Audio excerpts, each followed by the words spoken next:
Nous sommes le mardi 2 février 2010 dans les locaux de la FACEF. Je suis Maëlle Maugendre et je vais interroger aujourd'hui Manuel Linares pour un recueil de témoignages de militants associatifs espagnols en Île-de-France dans le cadre de la constitution d'un fonds d'archives audiovisuelles. Alors Monsieur Linares, je vais vous demander pour commencer de vous présenter en me donnant votre nom, prénom, lieu et date de naissance, s'il vous plaît.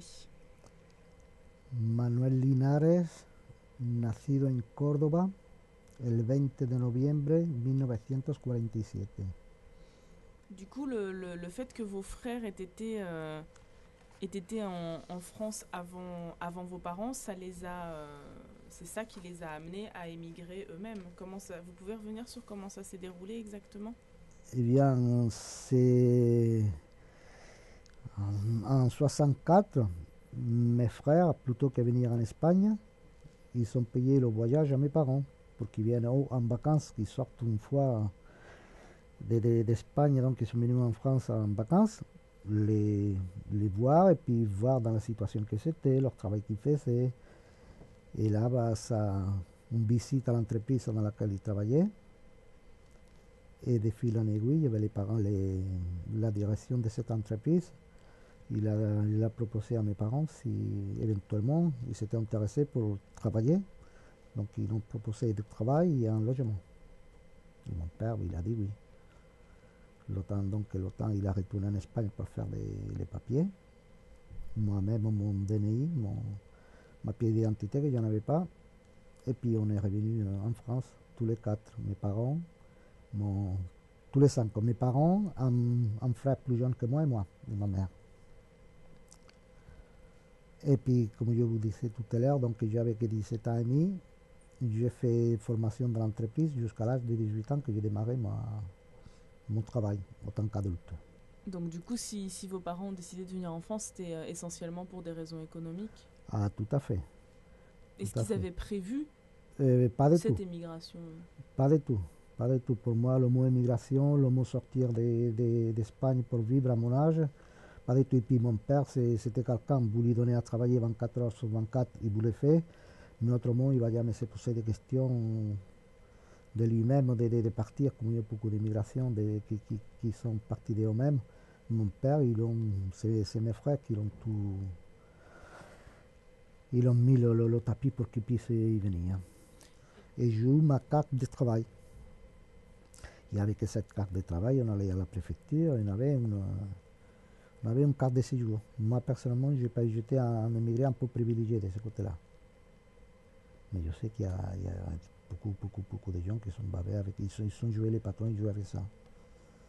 Ils jouent avec ça. Pas de carte de travail, pas de carte de séjour, pas de carte de séjour, pas de carte de travail. Qui dit pas de carte de travail, on travaille sans être déclaré. C'est pas comme ça se fait aujourd'hui, mais c'était pas à la mode comme c'est maintenant. C'était plus camouflé.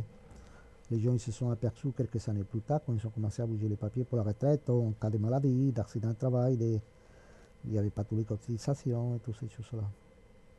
Moi, je me répète, j'étais un privilégié pour. J'ai eu ma carte de travail, ma carte de séjour. Et qu'est-ce qui vous a fait vous mobiliser pour ces questions-là, alors même que vous étiez privilégié? Ben, il y avait donc mon frère qu'à cette époque-là, il était permanent en Europe de la JOC, Jeunesse ouvrière catholique. Et puis j'admirais ce qu'il faisait, alors donc je me suis engagé. Il m'a dit qu'est-ce que tu penses de cette situation, 4 travail, 4 séjours. Et puis j'ai pris plein d'informations, plein de choses que je regardais jusqu'il y a quelques temps. Malheureusement, je me suis défait de chercher des articles de loi, des choses qui pouvaient permettre d'avancer pour casser cette situation qui était loin d'être normale. Non, qui était loin d'être normale. Et voilà, je me suis engagé, puis j'ai préparé tout un dossier des gens que je connaissais, des femmes employées maison qui avaient ces gens de problèmes. Ils rentraient chez les patrons, ils rentraient à 8 h du matin, et comme il y avait la chambre au sud de l'appartement, c'était pratiquement 24 heures sur 24. Ça m'a poussé à défendre ce dossier-là, enfin, à le présenter à l'UNESCO. Ils le transmettent après au ministère du Travail, puis voilà. Est-ce que vous défendiez particulièrement les droits des Espagnols à cette époque-là ou de tous les travailleurs immigrés? À cette époque-là, c'était tous les émigrés. On était tous dans la même galère. J'avais tendance à me porter sur l'espagnol parce que c'était dans la langue à laquelle je pouvais me défendre, mais on était tous dans la même galère. C'est comme aujourd'hui. On est tous des émigrés. On est tous des émigrés. On m'a dit plein de fois, mais Manuel, mais toi, tu es à côté, tu es espagnol.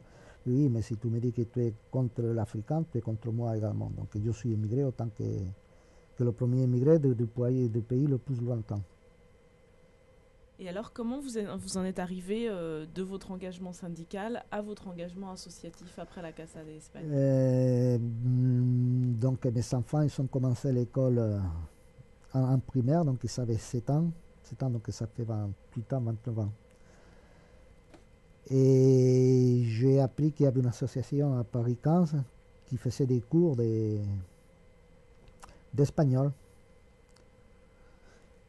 Et on les a inscrits. Et là, bon, pour que ça puisse continuer à marcher, des parents d'élèves, il y avait cette association-là, à PAF Paris 15. Et puis je suis devenu membre pour pouvoir être au plus près pour défendre pour la continuité de cette école-là, quoi. Ça n'a pas été sans mal. Et elle était déjà fondée, quand je suis arrivé, elle était déjà fondée. Est-ce que l'association proposait d'autres activités? Oui, ben, toujours pareil dans le domaine espagnol, ben, pour continuer avec nos racines et nos souvenirs, des cours de flamenco, couture, gymnastique, et des fêtes, quelques fêtes dans l'année pour pouvoir nous rencontrer entre nous. Et puis faire en sorte que l'association puisse vivre. Qu'est-ce que ça vous a apporté à vous, cet engagement associatif? Ben, continuer être présent pour pouvoir défendre l'école. Bon, comme les enfants ils ont fini l'école, c'est vrai qu'après on a toujours tout humain, il a une part d'égoïsme. Mais jusqu'à qu'ils ont été à l'école, j'étais le premier à défendre l'école. Aujourd'hui également, mais on est déjà légèrement moins motivé. Parce qu'on n'a jamais eu un grand soutien d'une partie des parents d'élèves. Il y a une mauvaise incompréhension. Ils sont pensés que comme les profs étaient payés par l'administration espagnole, bon bah, mais si nous on n'aurait pas été là, il y a déjà des années que l'école ne serait plus là non plus. Mais bon, tous ne l'ont pas compris. Et ensuite, bah, pour pouvoir avoir un groupe de copains, de continuer à se voir, à être ensemble à des moments bien précis.